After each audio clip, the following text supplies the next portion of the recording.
Muy buenas noches a todos, bienvenidos a Plan M, un minuto antes de las 9 de la noche. Ya estamos en vivo hasta las 10, en un día con muchísima información política, mucha información judicial. El día después de la contundente y masiva marcha por Nisman, bueno, vamos a ver un poquito las reacciones y qué cambia el día después.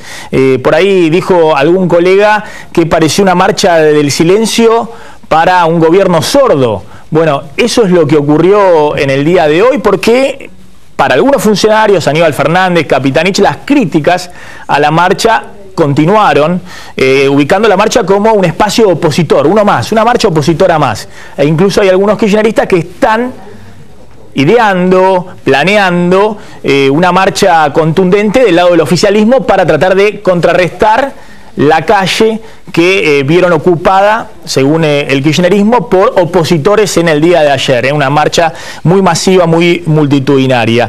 Y también en el día de hoy sorpresivas las declaraciones, no sé si sorpresivas, pero sí también muy contundentes, las declaraciones de la jueza federal de San Isidro, Sandra Arroyo Salgado, ex mujer de Nisman, que ahora la van a escuchar. Le contestó a la presidenta respecto a qué es la alegría en la Argentina y qué es el silencio, pero más importante aún, volvió a ratificar que ella no admite la posibilidad de suicidio de Nisman, de su ex marido.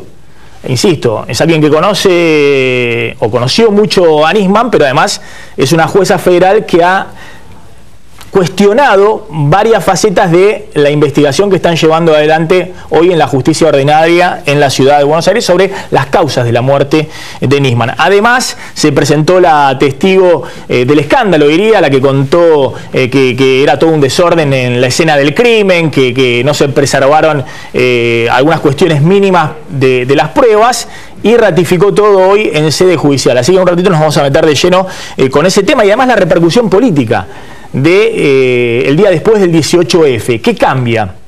Hay un mensaje que va a llegar finalmente a la presidenta. ¿Cómo puede interpretarse ese cambio? En un ratito vamos a hablar con Hermes Wiener, precandidato presidencial. Además estuvo ayer en la marcha con el doctor Daniel Sapsay. También está en nuestros estudios el doctor Manuel Legarrido, diputado de la Unión Cívica Radical, porque este es el otro tema. Es ex titular de la Oficina Anticorrupción. Hoy se confirmó, algunos decían, bueno, la justicia federal tomó nota de la marcha de ayer. Otros dicen, no, en realidad esto ya estaba redactado y los jueces federales, que en muchos casos son tiempistas políticos, hoy en un fallo contundente de la Sala 1 de la Cámara Federal confirmaron el procesamiento de Amado Boudou, del vicepresidente de la Nación, por coimas y negociación incompatible de los deberes de funcionario público. Es muy fuerte el fallo de la Cámara Federal, ratificando toda la investigación del juez Lijo. Y esta es una causa en la cual ya han intervenido varios fiscales, varios jueces, y todos coinciden en lo mismo.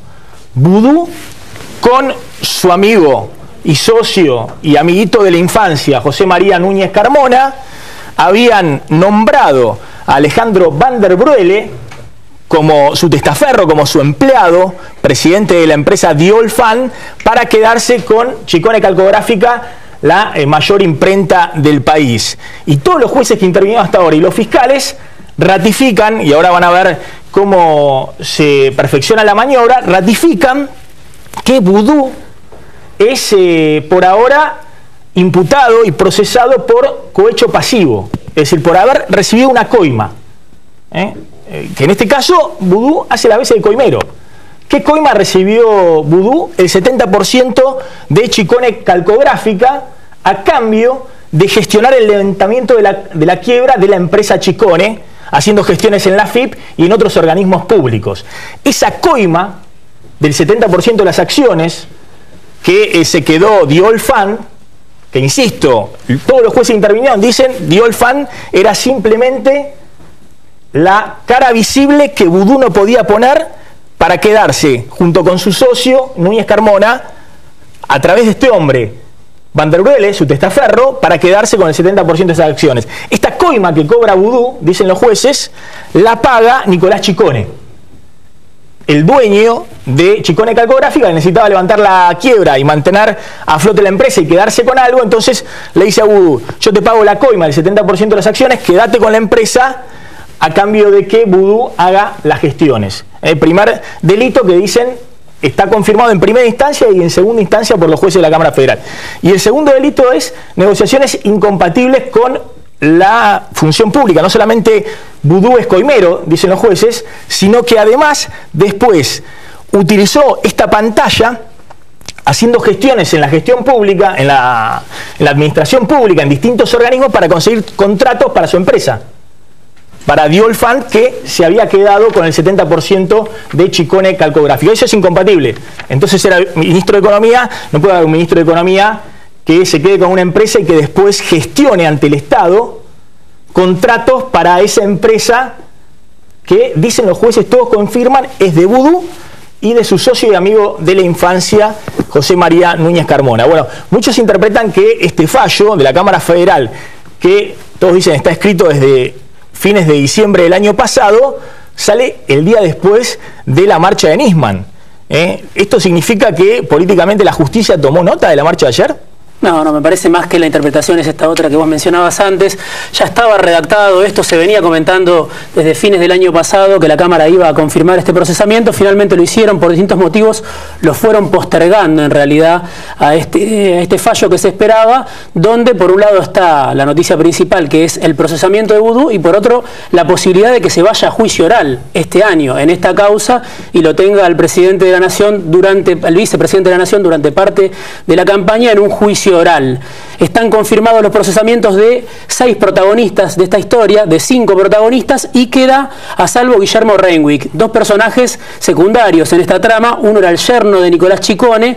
La Cámara decide que hay falta de mérito. No se lo puede ni procesar ni sobreseer, pero queda al margen de este procesamiento. Es el único, Guillermo Renwick, el que había acercado a Nicolás Chicone con Núñez Carmona, con el socio y amigo de Vudú. Fue la persona que los juntó por primera vez. La Cámara dice no era accionista de Chicone. El único que falla en contra de esto es Fara, uno de los integrantes de la Cámara. Dice, bueno, no era accionista, pero en realidad era parte de esta maniobra. Es la única disidencia. Y la otra disidencia tiene que ver con el rol de Ricardo Echegaray. Estos son los camaristas, ¿no? Freiler, Fara y Ballesteros. Fara. Sí. Fallan los 3 en el mismo sentido, salvo en 2 casos. Uno, el que tiene que ver con Guillermo Renwick, y el otro de Ricardo Echegaray. Lo que dice Fara es, Echegaray es responsable también de esta maniobra, era el jefe de la FIP, hubo un cambio drástico en la FIP que ordenó un plan de pagos, lo importante es por pedido de Vudú, pero lo dice y lo menciona. Claro, lo importante es que es una disidencia parcial la de uno de los camaristas. Sí. Los 3 jueces coinciden en que el procesamiento de Vudú corresponde. Sí. Es decir, los 3 jueces fijan posición diciendo acá está comprobado, y van a ver la confirmación del procesamiento, ahí lo tenemos en una placa, que Vudú está procesado por el delito de cohecho pasivo. Esta es la carátula de la causa, por el delito de cohecho pasivo, es decir, haber recibido una coima. Está procesado sin prisión preventiva. Después vamos a hablar con el doctor Garrido qué tipo de penas tienen este tipo de delitos, y también por negociaciones incompatibles de la función pública. Miren este párrafo respecto a la intervención de Vudú y además de Diol Fund. Dice la Cámara, que viene manifestando el hijo del juez inicial, que no se trató sino de la clara dación de una dádiva en procura de que el funcionario público haga algo relativo a sus funciones con elementos característicos de las figuras de cohecho activo, la entrega acordada por Nicolás Chicone mediante la participación, de Renwick, es decir, la entrega del 70% del paquete de Chicone Calcográfica a cambio de, eso se llama cohecho activo. El que paga es el empresario. Siempre dicen que que la corrupción no es solo de un lado, del funcionario público, sino que tiene que estar del otro lado, el empresario o el hombre de guita que paga. Lo que dicen los jueces es, acá el que paga el cohecho activo, el coimero que da la coima, es Nicolás Chicone. Y el coimero que recibe la coima, lo que se llama cohecho pasivo, es el funcionario público Amado Vudú, a través de la actuación de Núñez Carmona, quien asistió a cada reunión, y de Alejandro Van der Brule, quien concurrió a la maniobra por Diol Fund, esta empresa, y el punto principal, esto que les mencionaba, es significativo respecto de quién era Diol Fund, lo que dice, acá está la confirmación, ¿no?, del procesamiento, sin prisión preventiva, de Amado Vudú como autor del delito de cohecho pasivo. Pero lo que les decía respecto a Diol Fund, y este punto es importante, dice la Cámara Federal: Amado Vudú habría inaugurado y clausurado esta etapa del itinerario criminal, así lo llama la Cámara, destinado a tomar posesión de la empresa de Chicone. En este punto es donde ingresa en escena una vez más aquella compañía que, según el juez, según dijo, resultaba funcional a los designios del ministro. Diol Fund era la cara visible de los negocios. Diol Fund era la cara visible de los negocios que el funcionario Amado Vudú no podía concretar por sí, ni a través de una persona que, como Núñez Carmona, era fácilmente vinculable a él. Entonces, Diol Fund era la cara visible a través de la cual Vudú quería concretar negocios, imprimir papel moneda, imprimir documentos públicos, con su socio Núñez Carmona, pero para eso ponían como presidente de Diol Fund a un pichi, a su empleado, llamado Alejandro Van der Bruele, que hace mucho tiempo Laura Muñoz había denunciado. La ex esposa de Van der Bruele, aunque no participó del expediente judicial, fue quien dio la alerta. Había denunciado en el programa de La Nata que su esposo, que su marido Van der Bruele, era el testaferro de Vudú. Bueno, no era el testaferro de Vudú, dicen los jueces solamente, sino el testaferro de Vudú y del socio José María Núñez Carmona. Bueno, después vamos a hablar con Garrido qué significa esto en términos políticos, porque va a juicio oral, tiene ya confirmado el procesamiento del vicepresidente de la Nación, tengo entendido que es un delito sumados entre los dos, sin contar los otros procesamientos que tienen otras causas Vudú, de hasta 6 años de prisión. Es algo muy delicado para el gobierno en este escenario electoral, Diego. Sí, bueno, por supuesto, y viene en una saga, ¿no?, donde hoy la misma Cámara también ratifica a Claudio Bonadío en otra causa paralela que también afecta al gobierno nacional, que es la causa de OTESUR, del Hotel Alto Calafate. La misma Cámara, la sala 1 de la Cámara, dice hay que ratificar a Bonadío en esta causa. La sobrina de la presidenta de la Nación, Romina Mercado, había pedido a través de su abogado recusarlo a Bonadío, salvo uno de los camaristas, Freiler, que dice sí, hay motivo para pensar que Bonadío tiene parcialidad, pero el resto de los camaristas dice hay que ratificar a Bonadío en esta investigación. Volvamos al caso Vudú. Esta era la Cámara Federal que se decía kirchnerista, Ojo, esta es la Cámara Federal donde el kirchnerismo tenía más chances de que volteen los expedientes de corrupción, no sé si se entiende de lo que estamos hablando. Igualmente, me parece que la de OTESUR es una causa que Bonadío quiere hacer avanzar rápidamente, pero que está en sus pasos iniciales. La causa de Vudú ya han participado el juez Rafecas, a quien fue incluso participante en algún momento de justicia legítima de algunas reuniones, después no, pero el juez Rafecas, en quien nadie puede sospechar de opositor, lo nombró Kirchner. El fiscal Rívolo, que allanaron el departamento de Vudú y fue clave en juntar y recolectar documentación para que después siguieran el juez Lijo, también nombrado por Kirchner, y el fiscal Dilelo. Y ahora 3 jueces más, es decir, ya vamos como 5 jueces interviniendo y todos dicen, acá la maniobra es esta.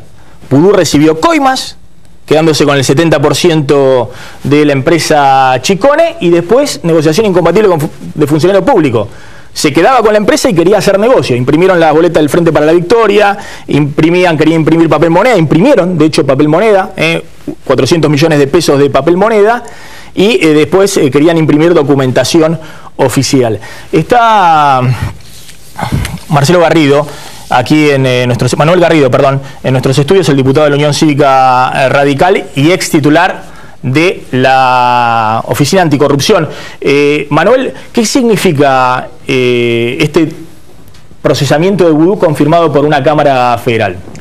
Bueno, lo que significa es que la Cámara dio respuesta a las objeciones que se habían planteado por parte de la defensa y también en las conferencias de prensa o en las declaraciones periodísticas que había hecho el vicepresidente. Está claro que la Cámara lo que viene a corroborar es lo que había dicho el juez, de que hay elementos de prueba importantes que demuestran lo que ustedes acaban de exponer, que digamos, algo gravísimo, ¿no? Que el vicepresidente recibió un soborno, en este caso el 70% de las acciones de una empresa a cambio de ejercer su influencia para salvar la empresa y salvar de alguna manera parte del patrimonio de los chicones. La verdad es que esto significa además que la causa va a seguir adelante. Yo dudo mucho que haya un juicio oral este año, como ustedes estaban planteando recién. Seguramente con toda esta decisión van a intentar interponer recursos de casación. Esto va a llevar un tiempo más. Corte Suprema de Justicia y demás. Sí, que no va a pasar nada, porque la verdad es que la resolución es sumamente sólida. No se va a truncar el proceso. Seguramente va a intentar demorarlo. Con planteos de esta naturaleza que van a hacer que esto se estire. Además, la Cámara, además de confirmar, ordena que se produzca una serie de pruebas que tienen que ver con el Banco Macro. O sea que el juez además va a tener que producir otras pruebas antes de definir la elevación a juicio, seguramente. Esto genera... ¿Este es un delito de qué tipo de penas? El delito cohecho es coima.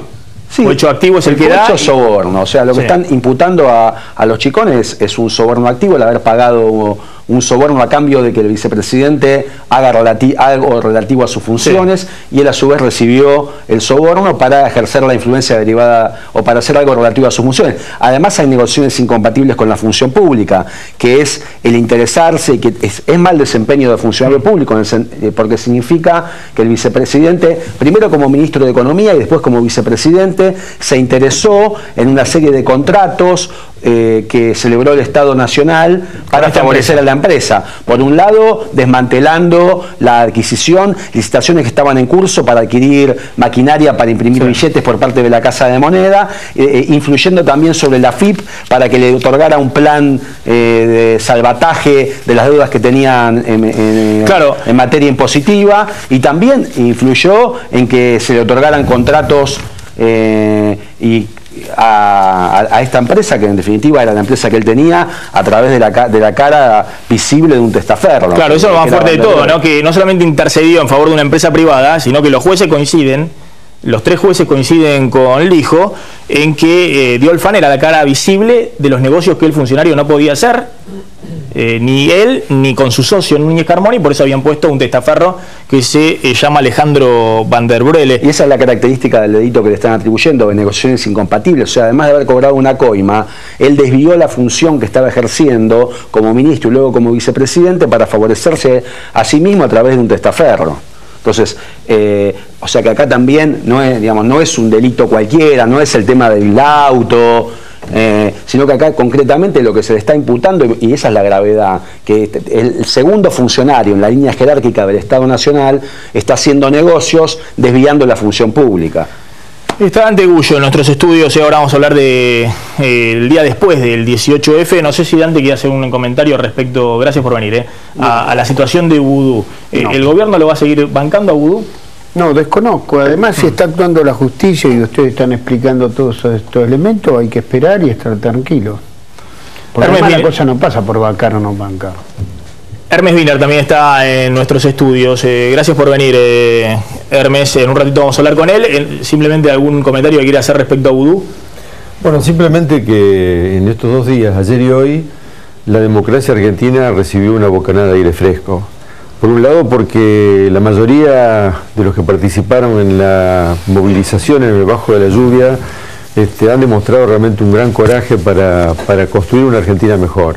Y por otro lado, bueno, que la justicia tenga esta actividad tan importante para detectar todos los casos que tienen que ver precisamente con la malversación de los dineros públicos. Estamos realmente pensando que Argentina es posible tener una propuesta superadora, el celeste y blanco, que es lo que nos merecemos los argentinos. Mirá, el día después de la marcha del 18F, del homenaje a Nisman, ¿cuáles fueron las reacciones? Y presta atención a las declaraciones de la jueza Arroyo Salgado, la ex mujer de Nisman, que le contesta sutilmente a la presidenta, cuando la presidenta había dicho: la alegría es de nosotros, el silencio es de ellos, de los que marchaban ayer en la Avenida de Mayo. La marcha del 18F fue masiva y dejó un mensaje claro. Las 500.000 personas que salieron a la calle en todo el país hicieron un homenaje al fiscal Alberto Nisman y dejaron una agenda de reclamos para el gobierno. Pidieron el fin de la impunidad y expresaron su apoyo a una justicia independiente. La mayor parte de la oposición dio el presente y se sintió fortalecida. Sin embargo, las demandas también apuntan al próximo presidente, que deberá resolver la crisis institucional que se abrió con la muerte del fiscal. Desde la Casa Rosada, interpretaron que la marcha había sido una más de las concentraciones opositoras. No era, como tal cual lo vaticinaba y no tenía ningún interés en hacerlo, una manifestación desde el punto de vista de rendirle homenaje a nadie. Era una manifestación opositora que en todo caso tendrán derecho a expresarse como opositores. El jefe de gabinete, Jorge Capitanich, aseguró que los fiscales y los jueces pueden expresarse en las calles, pero remarcó que son ellos los responsables de lograr justicia por la muerte de Nisman. Nosotros queremos que este hecho se esclarezca definitiva y profundamente, porque el pueblo argentino necesita la verdad. En las redes sociales, el kirchnerismo duro y puro salió a cuestionar la movilización, la calificó de golpista y anunció una respuesta en las calles con una demostración de fuerza. Al día siguiente de la marcha, la jueza Sandra Arroyo Salgado reafirmó que pidió un veedor internacional para la causa porque no hay garantías de una investigación imparcial. Además, le respondió a la presidenta, que había afirmado que el kirchnerismo se quedaba con la alegría y los que marchaban con el silencio. Y digo que nos quedamos con el canto, con la alegría, con el grito de viva la patria, y a ellos les dejamos el silencio. Respecto de las palabras de la presidenta, yo no voy a polemizar, no sé a quién estuvieron dirigidas, pero lo único que me gustaría decir es que mis hijas son alegres, son la alegría, son la esperanza, siempre lo fueron, son unas chicas llenas de energía positiva. ¿Se conocerán las verdaderas causas de la muerte del fiscal? ¿Qué hará el gobierno a partir de ahora para recuperar la iniciativa? Bueno, ahí estaban las declaraciones de Arroyo Salgado y también el gobierno. Cristina hoy hizo silencio, hoy cumpleaños la presidenta de la Nación, no habló del tema. Sí, duro Aníbal Fernández planteando que fue una marcha opositora. Se despegó Scioli. Scioli dijo textualmente que que habían conmovido a todos la muerte del fiscal y el dolor de la familia había conmovido a todos. Y que no juzgaba a los que habían marchado ayer, miércoles, el 18 de febrero. Ahora van a ver las declaraciones que más impacto tuvieron, que son las de Arroyo Salgado, cuando habla de la posibilidad o no del suicidio. Está Daniel Sapsay también en nuestros estudios. ¿Estuvo ayer, doctor Sapsay, en la marcha? Sí, estuvo en la marcha, efectivamente. Fue una marcha muy impresionante, no hay más que ver todas las imágenes.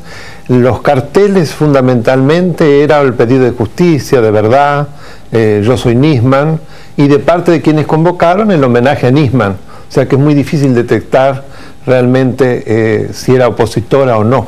Evidentemente era de demanda, claramente, de demandas institucionales, sí, en sentido político amplio. En definitiva, la política es todo lo que es público, con lo cual es un concepto muy loable. Si ¿Qué se puede esperar para el día después, digamos? Porque muchos dicen, bueno, que cambie algo o no cambie algo, desde el punto de vista político, electoral, se verá en agosto en las elecciones, en octubre faltan 5 meses y medio, 9 meses para la general.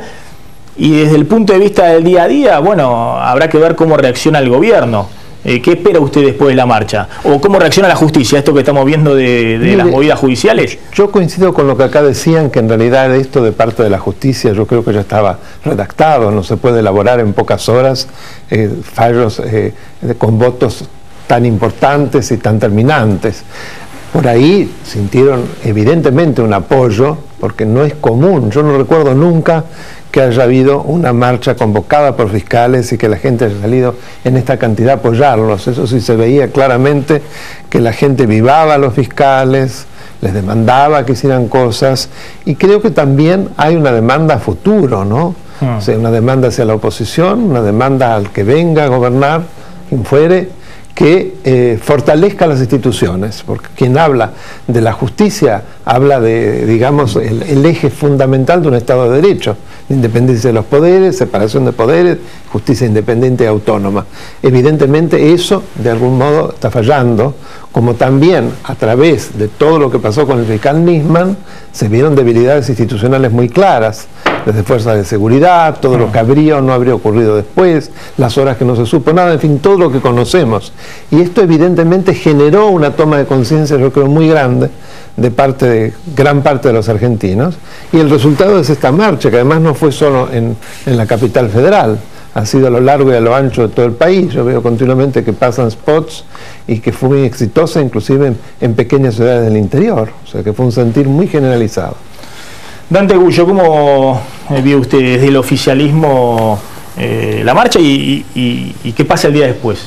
El día después no pasa nada, y vi la marcha con mucha tranquilidad, recostado en que, bueno, estamos viviendo en una Argentina donde, más allá de que ha sido una marcha opositora, se ha expresado con total y absoluta tranquilidad, en total libertad, no pasó nada, y obviamente el desafío fue que los concurrentes a esa movilización tenían que demostrar que obviamente no había dobles intenciones. Pedir verdad y justicia, como venimos haciendo muchos argentinos desde el advenimiento de la democracia, más el agregado de la memoria, es una consigna que es muy natural. En este país todavía hay cosas que son pendientes, hay rémoras del pasado, hay cosas que no se solucionan de un día para otro.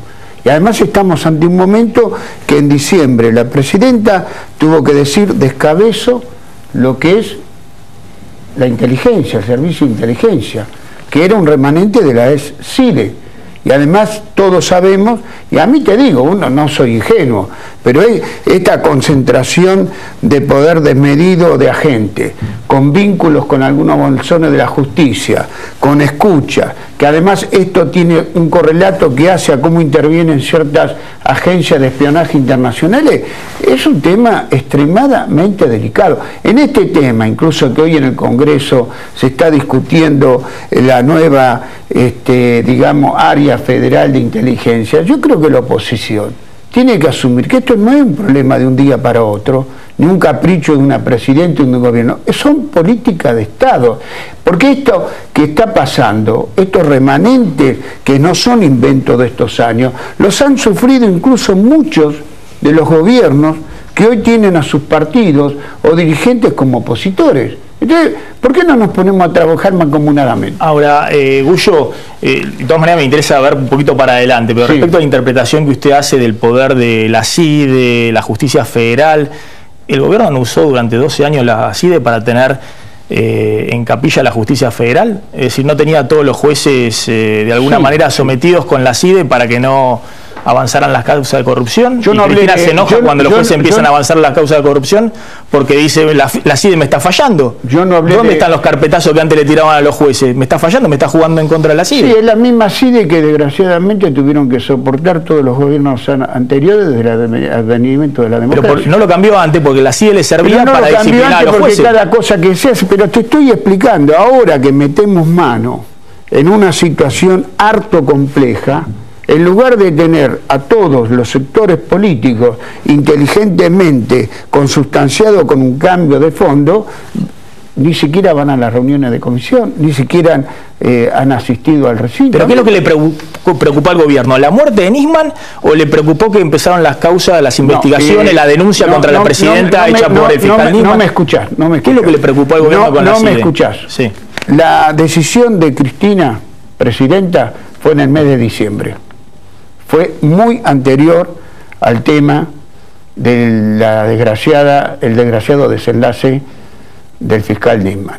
Y la presidenta Cristina está hablando de lo que tiene que significar la democratización de la justicia, no ayer, hace años. Y el año pasado se dieron pasos muy importantes para generar ese cambio. Yo creo que hay una cuestión de fondo. Hoy, en el mismo día de ayer, vos te encontrás la presidenta Tucha 2, la movilización, que como dijo la placa, y no quiero entrar en un problema de números porque me parece torpe, ¿no? Pero 500.000 personas tirar no es así. Respetemos a los que fueron. Y yo estoy contento que los que fueron... Fueron las 50.000 que dice la Policía Federal. No quiero entrar en números, pero viste, de 50.000 a 500.000 me parece que es un... ¿Serán 300.000? ¿Serán 400.000? No importa, no entremos en eso, Maxi. No entremos en eso. Pero si vos vas de 50 a 500.000, no podrás. Pero está más cerca de 500.000 que de 50.000, no hay duda de eso. No, bueno, está bien. Yo vengo con buena onda, pero Dante, no quiero, escúchame, Maxi, vengo con buena onda y a dar la cara. Antes vos me preguntaste en función de lo de Vudú. Yo no me voy a poner a discutir una decisión de la justicia, queda claro. Ahora, en términos políticos, te digo, Amado Vudú sigue siendo el vicepresidente y hasta que no se demuestre lo contrario, va a seguir siendo el vicepresidente. Y si vos me decís en términos políticos, más allá que obviamente un fallo o una decisión no se prepara de un día para otro, me resulta muy sospechoso que hoy aparezca esto. ¿Me entendés? Y yo tengo el derecho de la duda. Más, a mí hoy me hicieron un reportaje y hablé de lo que es el golpe suave judicial. Porque tengo todo el derecho de pensar esto. Porque además, acá el doctor Saksay dijo que en la marcha de ayer a los fiscales se lo aplaudió, tal cosa y demás. Muchos de esos fiscales, honestamente, y detrás de la consigna que se generó ayer, de verdad y justicia, tienen que explicar qué hicieron hace más de 21 años y después 10 años prolongadamente, cajoneando la causa AMIA. Lo tienen que decir. Y además te digo una cosa, queremos verdad y justicia. El fiscal Sáenz es el jefe de la fiscal Fein. Que él ponga todos los elementos para que la fiscal pueda contar con la tranquilidad de investigar y tener todos los elementos que esclarezcan este tema. Ahora le voy a preguntar a Gullo si hay sectores del kirchnerismo, hoy lo propuso Delía, de hacer una marcha igual o más contundente, dijo Delía, para ganar la calle, para demostrar que a esta marcha opositora se le opone una marcha que banque a Cristina tal vez el 1 de mayo. Ahora se la dejo picando. Mirando hacia adelante, Garrido, ¿hay chance de que se sepa cuáles fueron las causas de la muerte de Nisman? Está todo mezclado, digamos, hay servicios de inteligencia que antes jugaban para el gobierno, hoy se le vuelven en contra. Bueno, hay una investigación abierta, no hay razones para pensar que esa investigación no se va a llevar a cabo de acuerdo a las reglas de las investigaciones penales. La verdad que entiendo y yo también me solidarizo con la aspiración a conocer la verdad. Yo creo que acá hay un punto muy importante que compartió toda la gente que salió ayer a la marcha, más allá de la discusión. Me parece que tildar de opositor o de oficialista me parece que no es lo esencial. Me parece que acá lo que hay que tener en cuenta es que hay, por un lado, la congoja, la conmoción por la muerte de un fiscal en estas condiciones, teniendo en cuenta sobre todo la responsabilidad que tenía, y en segundo lugar, un reclamo que es entendible y que tienen muchos que no son opositores, que es que esto se esclarezca de la manera más seria y más creíble posible y en el menor tiempo posible. Una investigación de estas características es necesaria y hay una aspiración de justicia y de verdad, como recién se decía, que tiene que cumplirse. La verdad que muy mal le puede hacer a la democracia argentina y al sistema institucional que no se sepa bien, que no se reúnan todas las pruebas de la manera adecuada, que queden cabos sueltos en la investigación. Digamos, no es una investigación tan compleja, no es... estamos ante una muerte que tuvo lugar en un lugar concreto, hay un montón de elementos que la investigación viene recopilando, digamos, hay reglas de una investigación. Yo tengo aspiraciones de que se sepa la verdad sobre esto, sobre la muerte del fiscal Nisman. Me parece que es una obligación que tenemos como, digamos, de las instituciones argentinas, de que esto se sepa, se aclare y además sea creíble, no que se busque un chivo expiatorio o que queden cuestiones oscuras sin aclarar. Hoy la jueza Arroyo Salgado, la ex mujer de Nisman, fue muy contundente cuando dijo que para ella no era posible o no admitía la posibilidad de un suicidio del fiscal Nisman. Escúchala. Porque en principio no creían que Alberto Nisman se pudiera suicidar. Por su personalidad, fundamentalmente, porque vida no entiendo que no tenía motivos, y por su personalidad, fundamentalmente. Era una persona que de ningún modo yo admito esa posibilidad. Momento excelente con hijas, no, o sea, aspecto y mucho menos como se ha presentado, arma de por medio, mucho menos, o sea, no. Bueno, hoy sorprendió esta declaración de Arroyo Salgado, no porque no la haya dicho antes, ella manifestó su convicción de que esto no es un escenario de un suicidio, pero hoy fue categórica, Diego.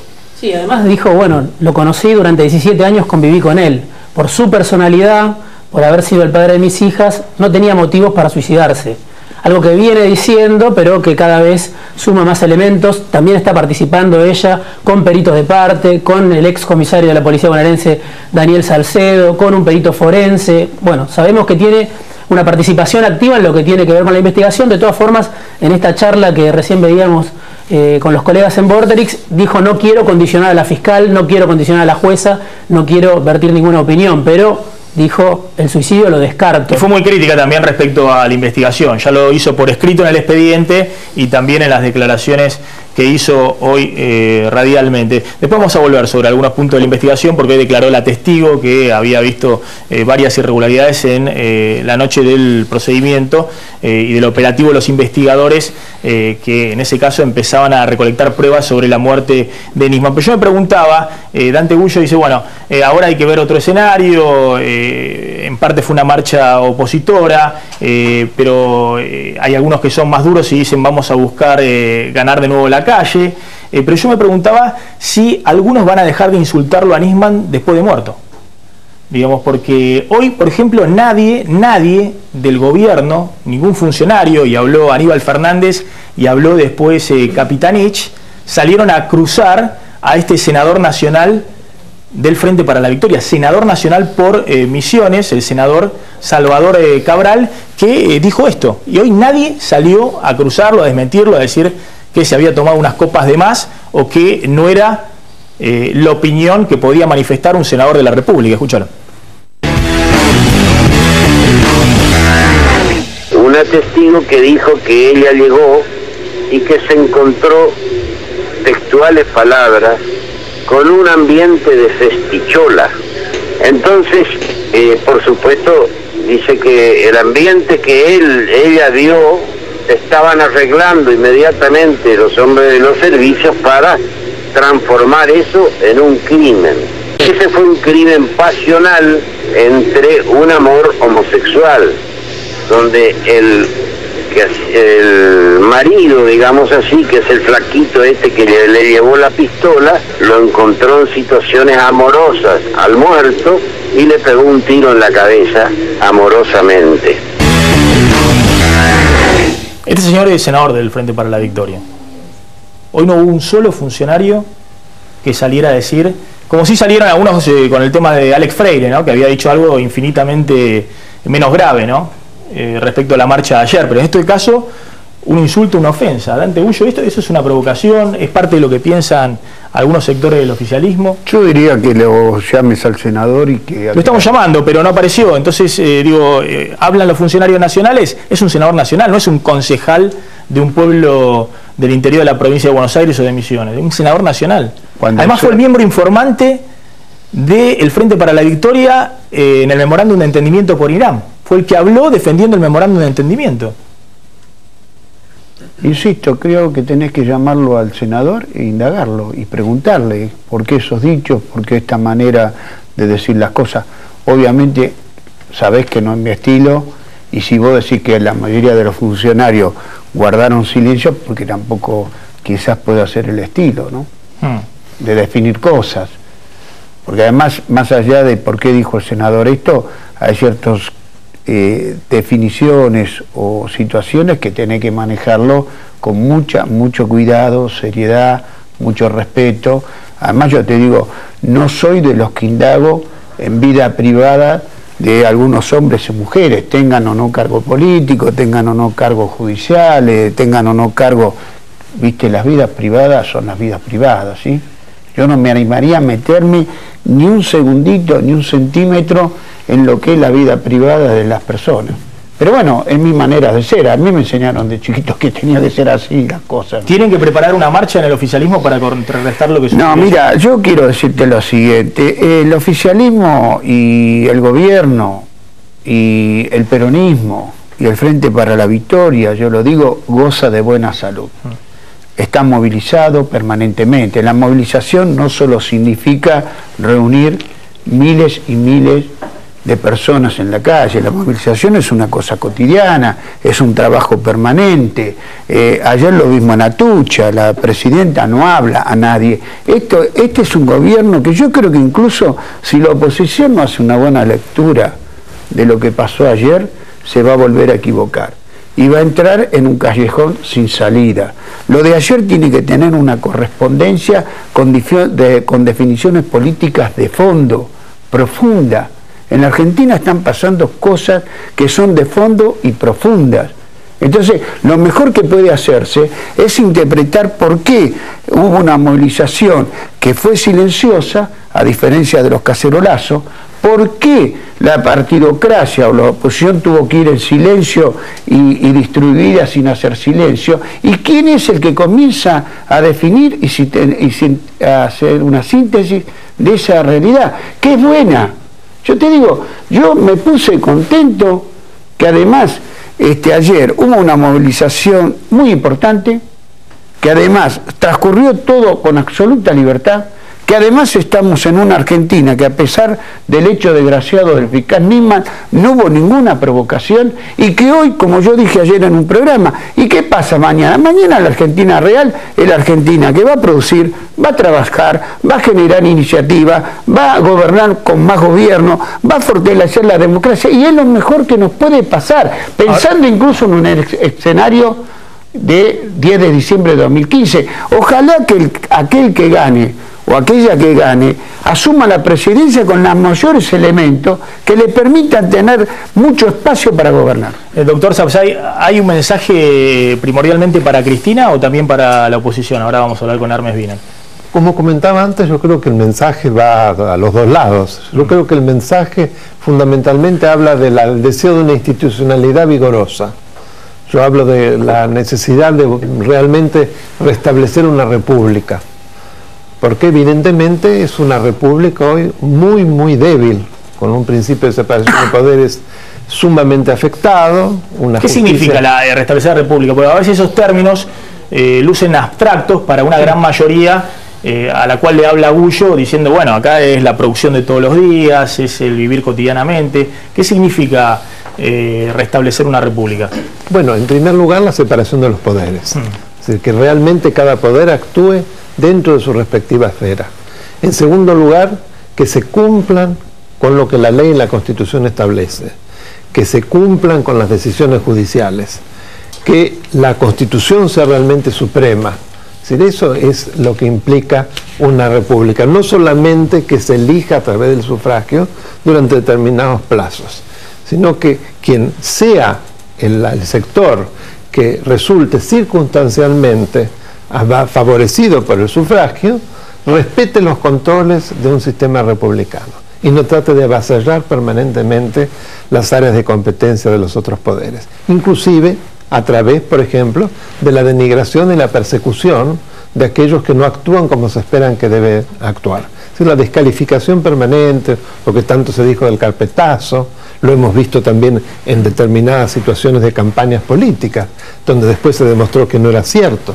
Caso de Olivera. Es decir, que los servicios de inteligencia funcionaban como un engranaje para el carpetazo político. Para el poder, sin duda, para quien ejerce el poder. Y eso precisamente es una señal de un sistema no republicano, donde debe primar realmente la igualdad y la posibilidad de un equilibrio entre los poderes.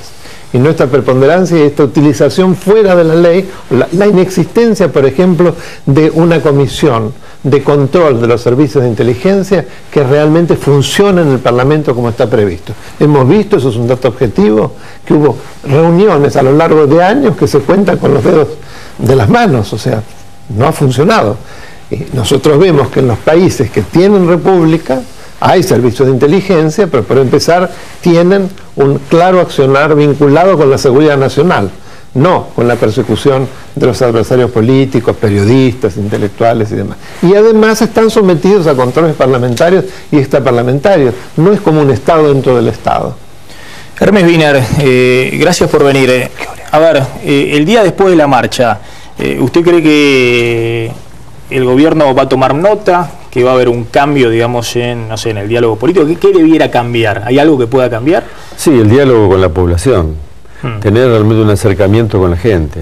Hoy lo vemos aislada, realmente en medio de toda una serie de demandas que son cada vez más grandes y con indicadores muy preocupantes que hacen a la pobreza, que hacen a la desigualdad. De manera que nosotros, ¿cómo vemos esto? Lo vemos como una situación que ya le ha pasado en otras oportunidades al gobierno, que esos reveses los lleva hacia adentro, los recompone y a los pocos días sale con un proyecto que no tiene nada que ver con el anterior, pero que demuestran o pretende demostrar que están presentes en las acciones. Digo, el caso claro es hoy, es la Agencia Federal de Inteligencia, que viene de un día para el otro con un tratamiento express, pasa por todas las oficinas, y no hay posibilidad de debatirla, no hay posibilidad de consensuar, no hay posibilidad de generar un diálogo alrededor de una jerarquización del tema que estamos viviendo. Habría que pensar en buscar los antecedentes internacionales, habría que pensar en los expertos, habría que pensar en la participación de los bloques políticos para ver qué piensan, qué opinan sobre este tema de organización. De lo contrario, caemos otra vez en lo mismo, ¿no? Se saca por una mayoría circunstancial de diputados y senadores que nadie se la niega, pero sacan una decisión que verdaderamente después es muy difícil de aplicar y hay una gran debilidad alrededor de eso. Ahora, ¿no había en la marcha de ayer, de alguna manera, además del homenaje a Nisman, digamos, y también cierto descontento de algunos sectores? Me sorprendió, muchos decían, en realidad, a diferencia de los cacerolazos, no había ni pancarta contra la Cristina, ni insultos, ni cánticos contra el gobierno, pero ¿no hay también un reclamo de el antes y el después de Nisman? Si no se resuelve, si no se sabe por qué murió Nisman, esto va a ser una carga muy pesada, no solamente para el gobierno de hecho tiene 9 meses, en 9 meses hay otro presidente, sino para el próximo presidente. Bueno, yo creo que sí, por supuesto. Esto es un tema como el tema del caso de la AMIA. Pasan 21 años y no se esclarece este atentado y la verdad que es una herida abierta que tiene Argentina, hacia el interior del país y hacia el exterior. Por lo tanto, digamos, pensar en la solución de estos problemas tiene que ver con la actuación de la justicia. Por eso decía antes que hay una bocanada ahí de fresco, lo que pasó ayer con la gente que participó en la marcha del silencio, como todos habíamos pedido que sea así. Luego, lo que pasó hoy con lo que usted bien relató al principio de esta... El procesamiento de Vudú. Por ejemplo. Entonces creo que hay ¿Usted cree que Vudú debe renunciar? Yo creo que Vudú es un vicepresidente de todos los argentinos, de todos, con el cual me incluyo. Y le tiene que correr la fuerza de la ley. Creo que es la mejor forma, porque nosotros decimos renunciar, y ¿cuál es el argumento para desde la situación civil podamos nosotros plantear el renunciamiento? Y sí, ¿cuál es la responsabilidad que tiene la justicia para actuar? Sí. Pero por eso digo, está dentro de los mecanismos que están previstos por la Constitución, por la ley que bien relataba el doctor Sapsay recién. Entonces creo que este es el camino que tenemos que elegir para todos los temas.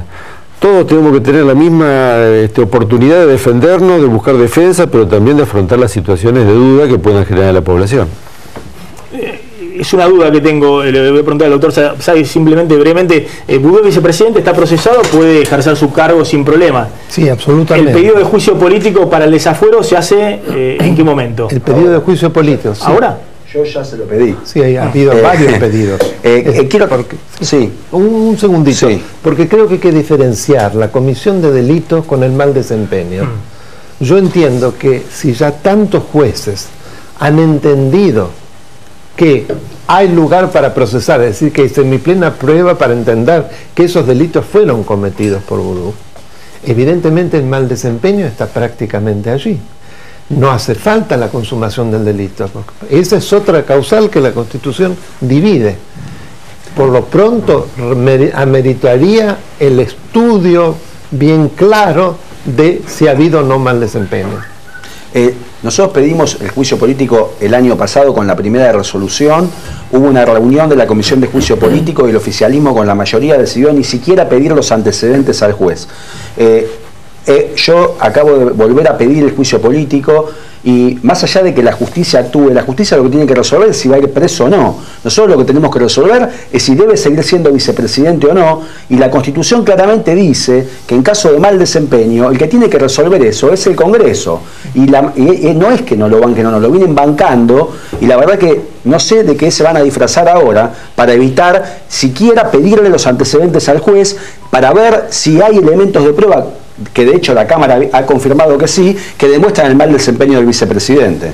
Diego Lleno, una pregunta para Hermes Wiener. Sí, ¿usted cree que están involucrados los servicios de inteligencia en la muerte de Nisman?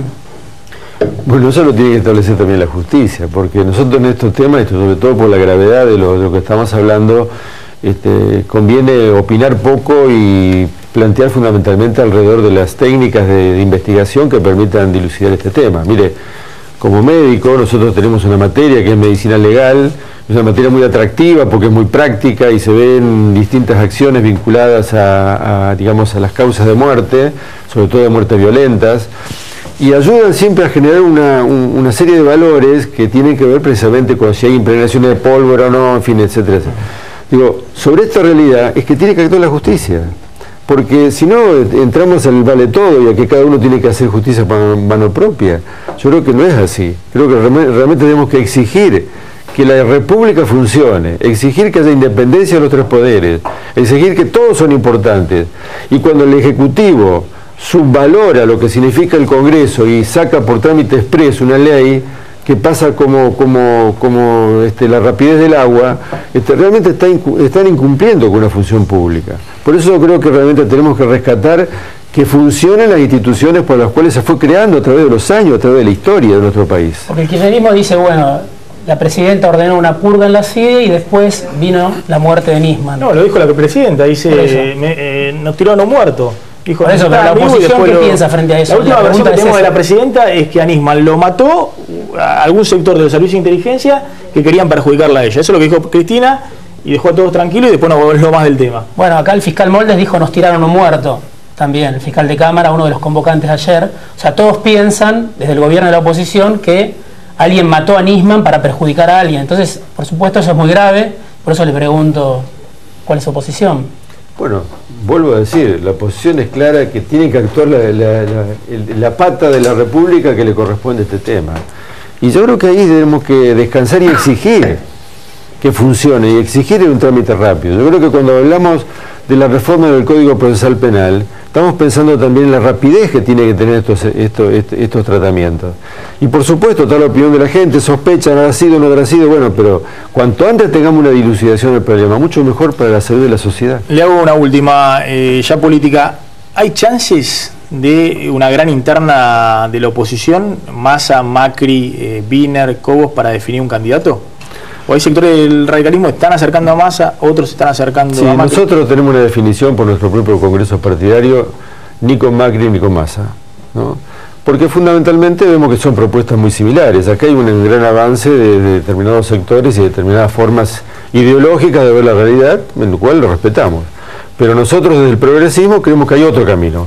Y ese camino significa la participación, significa la solidaridad, significa la presencia del Estado en el lugar donde hace falta, ¿no? Esto de alguna manera es lo que pretendemos de la Argentina. Bien, gracias por haber venido esta noche a Planeme. Una tanda muy cortita, 1 minuto, y cuando volvamos vamos a analizar algunos aspectos de la causa de la muerte de Nisman. Hoy ha habido varias novedades judiciales. Ya volvemos.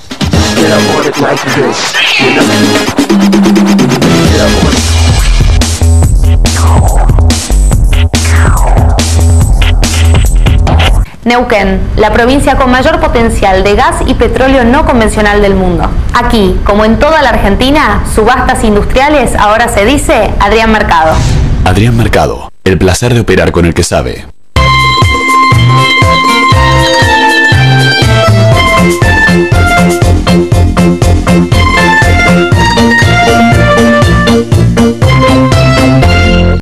Varonil viste a Maxi Montenegro. Trajes a medida y etiqueta para niños y hombres. Venta por mayor y menor. Todas las tarjetas, 12 pagos sin interés. Llegó el momento, no hay por qué correr. Mira el mundo y disfruta cantando. Respeta la velocidad, disfruta. Un cambio hay que bajar. Relojes Feró, para marcar los momentos inolvidables. El mejor regalo para ella, para él y para vos, con su colección de diseños exclusivos. Relojes Feró, adquiéralos en las joyerías y relojerías más importantes del país. Sindicato Único de Trabajadores del Estado de la Ciudad de Buenos Aires. SUTECBA, un gremio fuerte y unido en defensa de todos los trabajadores municipales. Un gremio que cuida la salud y la capacitación de todos sus afiliados. Entrega en forma gratuita de guardapolvos, mochilas y útiles a los hijos de afiliados que cursen la escuela primaria. Turismo en San Clemente, Villa Gesell y nuevos hoteles en Córdoba y Mar del Plata. Por mucho más, Amadeo Yenta, secretario general. Municipales de Capital.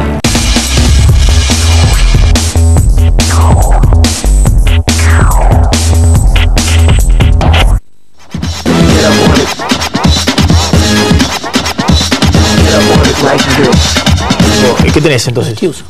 Bueno, a ver, hoy fue un día con muchas novedades desde el punto de vista judicial, ¿no? En la causa Nisman. A ver, hagamos un resumen de lo que pasó. Presten atención a lo que sucedió con la testigo que había dicho que la investigación, el operativo en la casa de Nisman había sido un poquito desprolijo. En las horas previas al 18F, la aparición de 2 testigos que estuvieron en el departamento del fiscal Nisman el 19 de enero agigantaron las dudas y cuestionamientos en torno a la investigación. Me dijeron, ese es el cuerpo de Nisman que se va, listo, pasó, ya está, no lo veo más. Y a los 15 minutos vuelven a refregarme esa situación por la cara. No, no es por acá, y se mataban de risa, no está del otro lado, no, por acá no pasa, no, por acá no es. El testimonio de Natalia Fernández golpeó de lleno a la fiscal Viviana Fein, que salió a desmentir su relato. La testigo, que habló ante el diario Clarín, llegó al departamento de Nisman después de la 1 de la madrugada y se cruzó con Sergio Berni. En el día posterior a la marcha del 18F, la fiscal le tomó declaración a Natalia Fernández durante 3 horas. Después de escuchar el testimonio del ex espía Antonio Stiuso, ahora Fein tiene previsto citar al secretario de Seguridad de la Nación.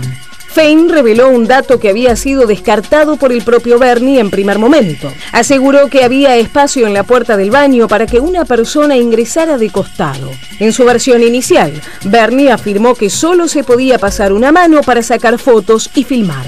Podía entrar. De costado sí. Con total, prolijidad, no hablemos. Podía entrar, de hecho la médica legista pudo entrar, que el equipo de videofilmación pudo entrar. O sea, no es verdad eso que entraron con alguien pasó la mano y con un celular porque no podían entrar, eso no, la puerta permitía el ingreso de costado. Como si fuera poco, Telefe Noticias puso al aire el relato de un carpintero que estuvo en la escena del crimen por pedido de la Policía Federal. Había sangre, pero pisada de sangre. El pasillo de vestidor. Lo que me ha impactado es ver la sangre. Únicamente eso. La sangre. Era mucha. Mucha sangre. Más de 2 litros, 3 litros. Se tomaron todos los recaudos necesarios para preservar la escena del crimen, como dice la fiscal del caso. Hay sectores que presionan para arrebatarle la investigación a Fein y reasignarla en el fuero federal, donde el gobierno enfrenta el mayor desafío de sus 12 años de mandato. Bueno, Diego, hoy se conocieron algunos detalles de la declaración de Estiuso. Sí. Que era hombre clave en la causa, explícalo por qué. Claro, era muy esperada. Bueno, el ex director de operaciones, esta es la última foto que se conoce, por lo menos la que difundió el diario Perfil. Antonio Estiuso, el hombre fuerte que estaba desde 1972, se esperaba, la presidenta lo nombró. Sí, en los servicios de inteligencia. Se esperaba su declaración, no se sabía cuándo, finalmente declaró en otra fiscalía, Fein se trasladó, le tomó declaración y esto fue lo que dijo, según lo que hoy se publicó en las crónicas, en La Nación, en página 12, dijo que no atendió las llamadas que Nisman le hizo a su celular en las horas previas a su muerte, porque había por lo menos 3 llamadas a un teléfono que pertenecía a Estiuso. ¿Qué dijo Estiuso? Que tenía 277 líneas de teléfono a su nombre y que justo esa, a la que había llamado Nisman, no le pertenecía o no estaba en su poder.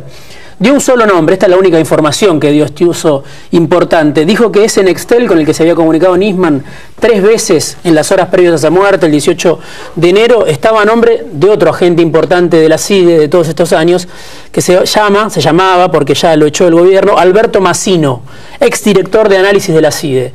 Para muchos era el segundo, la mano derecha de Estiuso. Dijo Estiuso ante la fiscal Fein, a mí no me llamó Nisman, yo no hablaba con él desde Navidad, por lo menos. Y habló con esta persona, Alberto Massino. Se supone que ahora Fein lo tiene que llamar a este agente que era director de análisis de la CIDE, que era el segundo, la mano derecha de Estiuso. Dijo que la última vez que habló con él fue en Navidad. Dijo que no participó en la denuncia de Nisman contra la presidenta y dijo que no conocía a Diego Lagomarsino, bueno, el técnico informático que estuvo en la casa de Nisman en las últimas horas. Bien, Diego, vamos a seguir con este tema porque obviamente están todas las miradas puestas ahora en la fiscal Fein a partir de los cuestionamientos que se hacen de distintos sectores y en particular de la jueza Arroyo Salgado, ¿no? Sí. Que ha dicho que hay una serie de irregularidades o ignorancia en la pesquisa. Sí, y hoy declaró, bueno, Natalia Fernández lo que había dicho, lo que dijo a Clarín, lo que le dijo a Radio Mitre. Hoy estuvo 3 horas frente a la fiscal y ratificó todo lo que había dicho en cuanto a las irregularidades, al escenario que había visto cuando le tocó estar en el Parque. Un día movido judicial por esto de la causa Nisman, por lo que contamos de la ratificación del procesamiento de Amado Vudú y por lo que contabas, explayalo en una línea de también la ratificación de la Cámara Federal de Bonadío como el juez que va a investigar la causa Otesur, donde se investigan los hoteles de la familia Kirchner. Sí, son 2 decisiones importantes de la misma sala, la sala 1 de la Cámara Federal, que por un lado confirma el procesamiento de Vudú y por otro lado dice Bonadío va a seguir al frente de esta investigación, una investigación que es una investigación joven, podemos decirle, empezó a fines del año pasado, pero que ya avanzó mucho Bonadío en esta causa. La sobrina de la presidenta, que se llama Romina Mercado, que es una de las accionistas del Hotel Alto Calafate, de la sociedad Otesur, había impugnado a Bonadío diciendo tiene enemistad manifiesta con el gobierno. Y lo que investiga es si Lázaro Báez, el rey de la bola pública en Santa Cruz, enviaba dinero a los hoteles de la familia Kirchner. Sí, si lavaba dinero. Claro, sí, transfería dinero. Después habrá que el dinero. Claro, después habrá que ver cómo se califica, si como lavado de dinero u otro delito, pero lo que investigan es si contrataba habitaciones que después no utilizaba para sus empresas, pagando con fondos que es el principal contratista de la obra pública, fondo público. Sí, muchos dicen puede llamar a indagatoria a Máximo Kirchner, otros dicen acaba de empezar la investigación, pero bueno, era lo que se suponía, se dudaba si Bonadío iba a seguir al frente, la Cámara dijo que sigue al frente de la investigación. Nos estamos retirando, quédense en Canal 26, ya llega María O'Donnell con sus 50 minutos, nosotros nos reencontramos como siempre mañana a las 9 de la noche con Noche de Viernes, Noche de Picada con periodistas. Chau, pásenla bien.